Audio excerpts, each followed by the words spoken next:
শাকিব খানের থেকে প্রিন্স মামুনের জনপ্রিয়তা বেশি, অনেক দিক দিয়েই আছে। এখন মামুন কিন্তু আরো টপে আছে। কেন টপে আছে?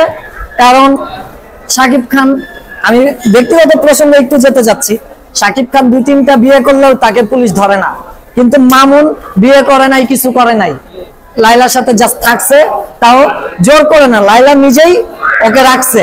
তো লাইলা আবার এটার নামে, ওর নামে মামলা দিছে। তো আপনারাই বলুন, দর্শকদের কাছে প্রশ্ন, তো মামুন কিভাবে লাইলাকে, হ্যাঁ এখন সব জায়গায় মামুনকে দেখাচ্ছে।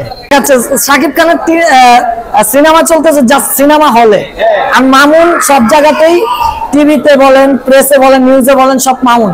মামুন গ্রেপ্তার, মামুন গ্রেপ্তার, মামুন এটা, লাইলা ওইটা, সব লাইলা আর মামুনকে নিয়েই আলোচনা হচ্ছে।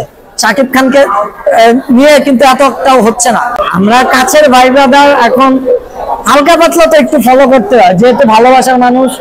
আমি, মামুন আমার বড় ভাই, আমি খুব ভালোবাসি তাকে, তো একটু ফলো করতেই পারি, স্বাভাবিক। লাইলার না, লাইলার ভাবি না, সরি মামুনের ভাই, আমি কাছের ক্লোজ ভাই।